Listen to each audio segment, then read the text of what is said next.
Hello बच्चों, इस video में हम डिस्कस करेंगे एक बहुत इम्पोर्टेंट थ्योरम को जिसका नाम है गॉस थ्योरम। ठीक है, तो साइंटिस्ट गॉस ने एक थ्योरम दी इलेक्ट्रिक फ्लक्स के बारे में, यानी किसी सरफेस से कितना इलेक्ट्रिक फ्लक्स पास हो रहा है उसके लिए साइंटिस्ट गॉस ने एक फॉर्मूला दिया हमें, जिसकी वजह से हम डायरेक्ट उस सरफेस से कितना फ्लक्स पास हो रहा है उसको हम कैलकुलेट कर सकते हैं। ठीक है, तो इससे पहले एक्चुअली हमने पढ़ा था कि अगर किसी सरफेस का एरिया ए है और उसमें को इलेक्ट्रिक फ्लक्स पास हो रहा है, कुछ इलेक्ट्रिक फील्ड लाइंस पास हो रही हैं उसमें को, तो इलेक्ट्रिक फ्लक्स जो होगा वो इलेक्ट्रिक फील्ड वेक्टर और सरफेस के एरियल वेक्टर के डॉट प्रोडक्ट के बराबर होगा।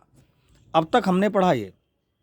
ठीक, साइंटिस्ट गॉस ने एक अलग ही थ्योरम दी।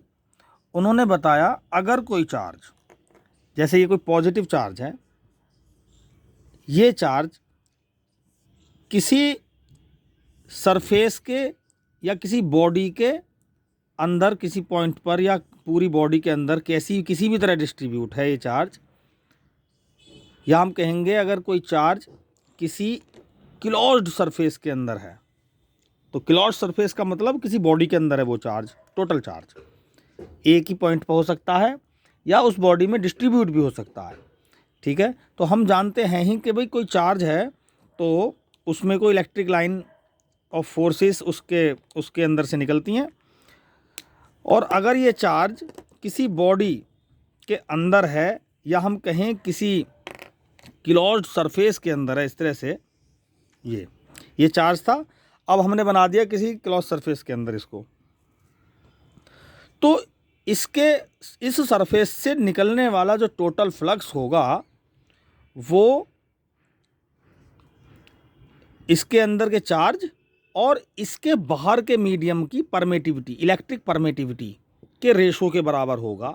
या हम उसको लिख सकते हैं कि जो इलेक्ट्रिक फ्लक्स होगा वो इनक्लोज्ड टोटल चार्ज और बॉडी के बाहर, सरफेस के बाहर आउटसाइड में जो भी परमिटिविटी है, इलेक्ट्रिक परमिटिविटी, यानी एयर होता है तो हम कहेंगे परमिटिविटी ऑफ स्पेस, इसके रेशो के बराबर होगा। साइंटिस्ट गॉस ने इस थ्योरम को बताया और इसको प्रूव भी किया। तो अगर हम स्टेटमेंट की बात करें तो हम लिख सकते हैं according to this theorem the electric flux passes through any closed surface is 1/ε0 times of the total charge enclosed this surface. ठीक है, यानी किसी क्लोज्ड सरफेस के अंदर अगर कोई चार्ज है तो उसके अंदर से निकलने वाला, सरफेस से निकलने वाला फ्लक्स, चूँकि इलेक्ट्रिक लाइंस तो उसके अंदर से निकलेंगी और ये लाइंस इसी तरह से आगे को निकलेंगी। ठीक है, इस तरह से आगे को निकलेंगी, तो इसके अंदर से जो फ्लक्स निकलेगा, इलेक्ट्रिक फ्लक्स जो निकलेगा वो क्या होगा, 1/ε0 times of the total charge enclosed this surface, यानी इस सरफेस के अंदर जो भी चार्ज इनक्लोज्ड है उसका 1/ε0 टाइम होगा। ε0 क्या है यहाँ पर, परमिटिविटी ऑफ फ्री स्पेस, या हम कह सकते हैं इस बॉडी के बाहर का जो मीडियम है। ठीक है, एयर मीडियम ही होता है किसी हर बॉडी के बाहर। ठीक, ओवरऑल ये फॉर्मूला बन गया phi E is equal to Q upon ε0। यहाँ पर फाई ई डॉट ए भी हमें एक फॉर्मूला पता है, तो हम इसको ऐसे भी लिख सकते हैं ई डॉट डी ए। यहाँ से ये तुम्हारा क्लोज्ड सरफेस के लिए इंटीग्रल सिंबल है, E dot D A is equal to Q upon ε0। तो इसको हम गॉसेस डाइवर्जेंस थ्योरम भी बोल सकते हैं। ठीक है, ई डॉट डी ए, यहाँ पर क्या हो रहा है, डॉट प्रोडक्ट हो रहा है इलेक्ट्रिक फील्ड और डी ए। ठीक है, तो अकॉर्डिंग टू डाइवर्जेंस थ्योरम के हम इस तरह से इसको लिख सकते हैं। ठीक, तो अब हम इसको करेंगे इसमें प्रूफ। ठीक, तो हम इसको मान लेंगे, यहाँ पर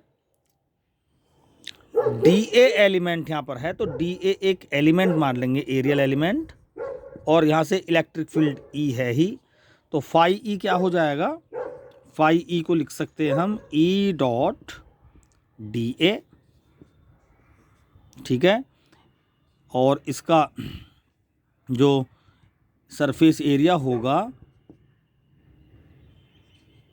dA का इंटीग्रेशन A हो जाएगा, और E की वैल्यू क्या होगी, इन दोनों की वैल्यू पुट कर देंगे।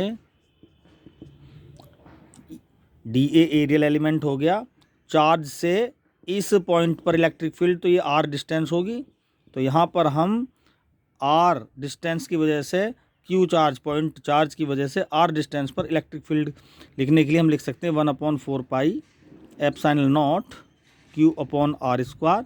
और ये a क्या होगा, सरफेस एरिया। अब चार्ज से एक पर्टिकुलर डिस्टेंस पर अगर हम बराबर डिस्टेंस लें तो चारों तरफ एक स्फेरिकल बॉडी बन जाएगी, तो उसका सरफेस एरिया लिखेंगे हम 4πr², ठीक है। तो 4π से 4π कैंसिल, r² से r² कैंसिल, और फाई ई निकल के आ गया यहाँ से q/ε0, ठीक है। इलेक्ट्रिक फ्लक्स क्या आ गया निकल के यहाँ से, q/ε0। ε0 यहाँ पर बॉडी के बाहर का मीडियम है।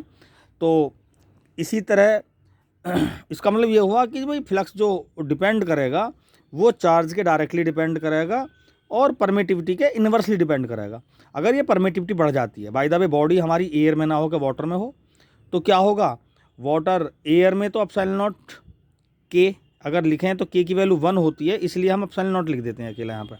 लेकिन अगर बॉडी को हम वाटर में डाल दें इसको, तो वाटर के लिए के की वैल्यू 1 ना हो के 81 होता है, ठीक है, क्योंकि ये एयर के लिए ε0 है। अगर बॉडी किसी और मीडियम में है तो डाइलेक्ट्रिक कांस्टेंट के की वैल्यू थोड़ी सी 1 से ज़्यादा हो जाएगी। एयर के लिए तो के की वैल्यू 1 होती है, इसलिए हम के को लिखते नहीं, ε0 अकेला लिख देते हैं। लेकिन वाटर के लिए के की वैल्यू 81 होती है, तो जो इलेक्ट्रिक फ्लक्स है वो 1/81 हो जाएगा, ठीक है। यानी के प्लेस पे हमें 81 लिखना होगा।